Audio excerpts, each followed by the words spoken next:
pẹ̀lú àwọn jẹ́ mẹ́ta òun fogun ọ̀run bá fa play.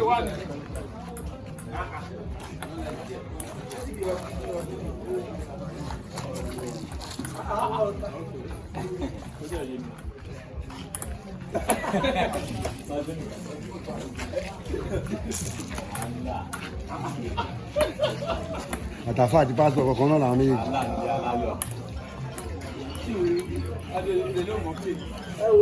ẹ̀yin ṣe lọ́dọ̀ sí mi lára ẹ̀yin ṣe lọ́dọ̀ sí mi lára ó dà padà ní wúwo báàgì wúwo.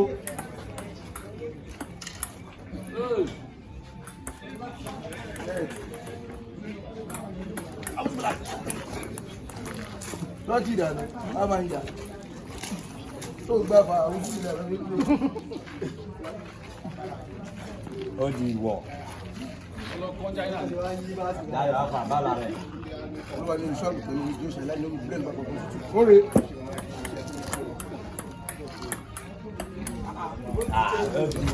Afa teju. Afa teju. Ogunba. Irọ́ ni. So ẹ ń dọ́gbọ́n tẹ̀tẹ̀lẹ̀ ni ẹ wá ìfún bàbá yín pè. Ọbẹ̀ gà wá jẹ. Ẹ fẹ́ gà wá.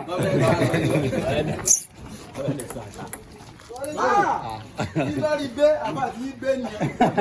Ó lè gbé náà ni. Ó wo ojú rí lọ.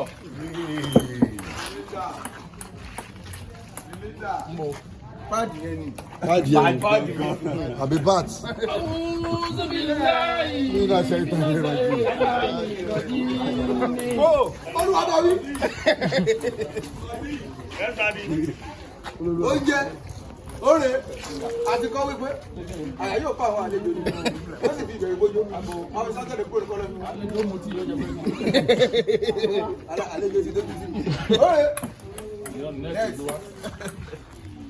àti kọ́ wípé ẹ wò yẹn fẹ́ kọ́ sí mi.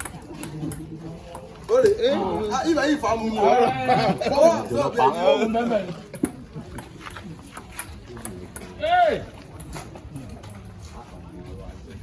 Ore. Ẹ tí mo gbà wọlé ní ìlú. Adìyẹ owó ṣe mí. Ó mú wo lọ́wọ́ mi ẹ̀yìn fẹ̀sí. Ìyá rẹ̀ gbà ó.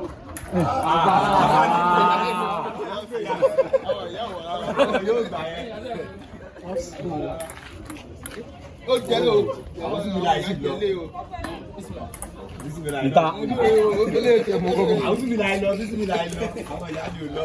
Yóò ti pé tiẹ̀. John 3:16. For God so long, no, sorry. For God so long, because Ore. Kùrùsínú. Ẹgbà.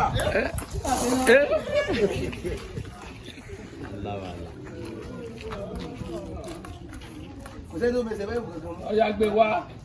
Olúwa lórí sáà sọ̀rọ̀ lọ. A ti kà á. Ẹ̀ka mi. Kí ni kiri kan? Olúwa gbógun tàwọn tó gbógun tì mí. Olúwa orí ẹgbẹ́ mu.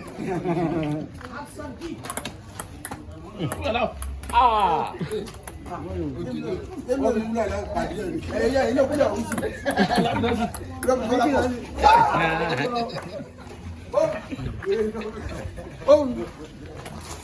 Ní alábòjì òkú o.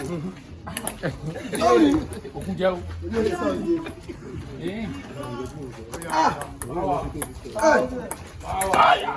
Àbá fẹ́ la. Àbá ṣẹ̀ṣà. Àbá lọ́wọ́. Olo. Èmi ìkà. Ayé. Ayé. Wọ́n ti dá adájọ́ bá ẹ̀. Wá wò mí kúrè. Ó ti wá sọ́wọ́. Mo ti máa gbé. Bẹ́sikẹ́ ni a máa padà wá bá mi.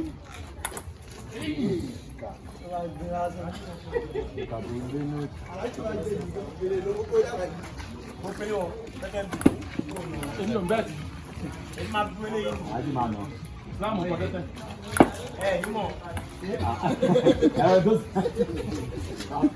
Ó sùn lọ kalẹ̀ ní. Ń lo. Báńkì ò sẹ́ńtà lọ mú fún ọ. Yóò padà ọ̀dọ̀ rẹ̀ bí.